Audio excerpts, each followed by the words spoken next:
बिस्मिल्लाहिर्रहमानिर्रहीम। सूरत बकरा की तफसीर कर रहे हैं हम। अगली आयत की तफसीर देखेंगे। वक़ातिलू फ़ी सबीलिल्लाहि अल्लज़ीना युक़ातिलूनकुम।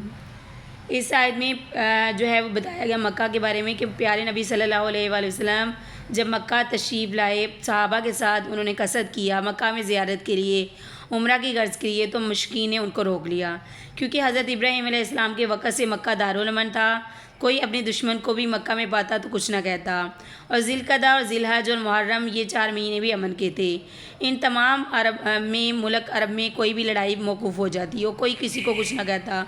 ज़िलक़दा 6 हिजरी को प्यारे नबी ने जो है सहाबा के उम्रा का कसद किया तो मुश्किन ने इनको रोक लिया और लड़ने के लिए तैयार हो गए। मुसलमानों को रोक कर कहा गया, सुलह इस बात पर हुई कि आप लोग अगले साल ज़ियारत के लिए आएँ और यहाँ 3 दिन मक्का में रहें। जब दूसरे बरस भी आप सल्लल्लाहु अलैहि वसल्लम ने ज़िलक़दा 7 हिजरी को मक्का का कसद किया तो प्यारे नबी सल्लल्लाहु अलैहि वसल्लम के असहाब को अंदेशा हुआ कि अब भी अगर अहले मक्का ने वादा खिलाफ़ी की और लड़ने को तैयार हो गए तो हम क्या करेंगे।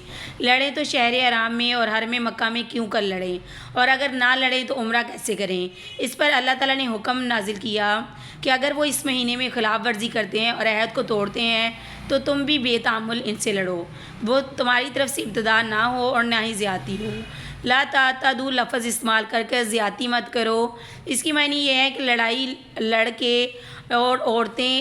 लड़ो मगर लड़के और औरतें और बूढ़े कसदन ना मारे जाएं और हरम के अंदर अपनी तरफ से कोई लड़ाई शुरू ना की जाए। हाँ, अगर उनकी तरफ से लड़ाई हो तो फिर तुम भी इसका जवाब दो। यानी दीन से फिर जाना, दूसरे को फिराना महीना हराम के अंदर मार डालने से बहुत बड़ा गुनाह है। मतलब ये कि हरम मक्का में कुफ़ार का शिरक करना और कराना ज़्यादा बड़ा जुर्म है। हरम में जो है वो कत्ल करना और मुसलमानों को इसका अंदेशा होना कि हमें कत्ल कर दिए जाएंगे, इस पर जवाब दिया गया कि उनको तुर्की बाद तुर्की जवाब दो। मुशरिकीन के इक़दाम पर तुम्हें कताल की इजाज़त है, यानी मक्का ज़रूर जाओ, अमन है, लेकिन अमन की जगह पर अगर कोई जानबूझकर तुमसे लड़े तो तुम उसकी जो है उसका जवाब दो।